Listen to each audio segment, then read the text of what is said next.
Money buys a lot of loyalty in business. People don't want to disrupt that. And it's true on the street, and I think it's true in real life too. In that world, everything is very technical. For instance, rules of a sit down. Let's make you and I are made guys. We're having an argument. You're lying through your teeth. Lying, every other word is a lie. If I call you a liar, I lose the argument automatically. If I get upset with you and lose my temper, I lose the argument automatically. You got to know how to keep your mouth shut. You got to be able to outsmart that person, right?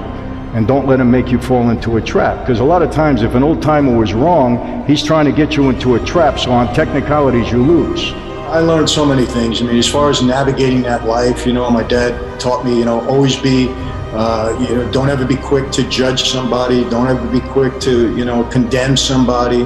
He told me how to be a good listener. He taught me, he said to me, Michael, and this was very valuable in that life. He said, if you and I committed a crime, we did it together. He said, 1 minute after we commit the crime, if you talk to me about it, I'm going to say, I don't know what you're talking about. He said, there's no reason to ever repeat anything that you did the wrong way. He said, look at every telephone as a cop. Don't speak on the phone. Be careful. So he taught me so many things that they seem like little things, but they were major in that life. I never aspired to be a mob guy. That wasn't what I wanted. I mean, I always say, I was going to be a doctor. I mean, I had a real interest in that. I was an athlete. But I grew up with my father, who was a very high-profile guy in the 60s. And I love my dad very much. And he went through several trials in the 60s until finally he got convicted on a major federal case and sentenced to 50 years in prison. And, I needed to help him out because he said to me, Mike, I'm framed. They said that he ordered a series of bank robberies throughout the country. He said, Mike, I'm not a bank robber. It's not true. The government framed me. And I believed him.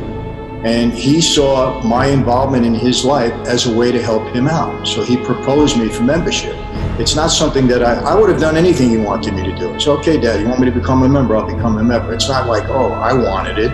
This is what he wanted it for me. But once I got in, I said, hey, I'm going to be the best possible mob guy I can be. And I tried to use the life as best I could to benefit me in business. And that's how I looked at it. So things like that in the street are very valuable. And I took those things with me, in my life today, I try to give people respect. It doesn't matter who they are. Another thing my dad taught me, Brian, he said, always be respectful to the little guy. Now, he didn't mean the little guy to be offensive. He just meant, give respect to the little guy, the waiter, take good care of him, the guy at a valet park, or take care of him. Does that apply to the real world? Look, when people are making money with you, they're happy. I mean, that's the way it is, they're happy. I mean, money buys a lot of loyalty in business, people don't want to disrupt that. And it's true on the street, and I think it's true in real life too. I had a lot of legitimate businesses going. I had 2 car dealerships. I had a number of restaurants that I had opened at the time. I had a leasing company. I had a production company in Southern California, in Hollywood. So I had a lot of things going.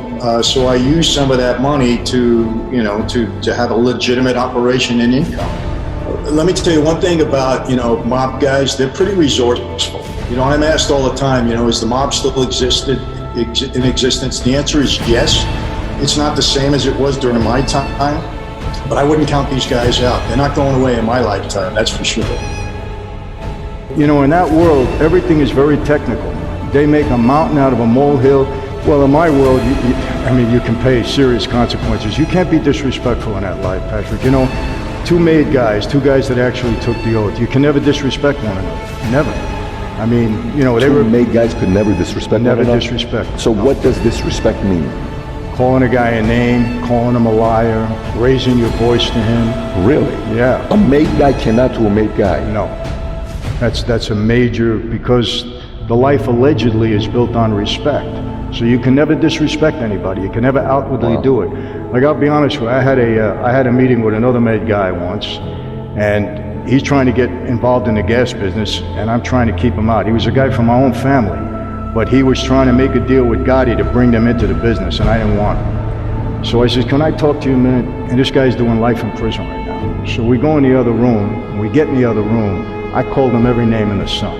You're a liar, you're this, you're that. When we walk out, we're shaking hands, you're the best guy in the world. But I wouldn't let anybody see it, because now if he told anybody I called him that, I call him a liar. So they had to believe me, you know what I mean? The same way they had to believe him. So he would never try to challenge that. But no, in that life, you can never be disrespectful to one another.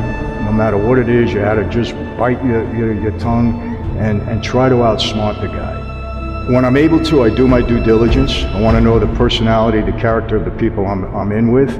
But there's times when I'll test somebody, I'll throw out a word or two that I know is false, and I'll see how he responds.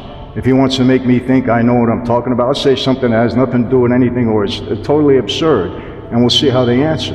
And sometimes they'll give you an answer, and you can start to, they'll indicate to you what kind of personality they are and really what you have. The main thing is just let people talk first. Try to get as much out of them as you possibly can. And then you can kind of figure it out. Like with Gotti, a couple of times I had to sit down with him. I knew that he could never believe that I was winning. So in the midst of the argument, I had to figure out what he really wanted and how I can get what I want, letting him think that he got what he wanted. I don't know if I'm explaining that right, but it's all about how you carry yourself. It really is. But you got to be prepared.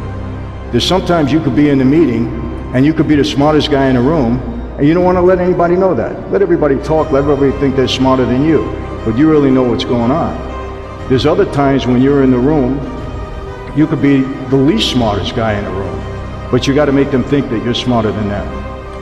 And if you can master that technique, then you can get just about anything you want in any negotiation. I learned that whenever I went into a meeting like this, I tried to learn the personality, the character of the person I was up against. John Gotti, for instance. You can never let John Gotti think that you won an argument. His ego wouldn't allow it. So you had to figure out a way to outsmart him to make him think he won, but you actually got what you wanted. And when you can master that art, you'll do pretty good. And whatever I did in my whole life, I was able to apply that to business in life now.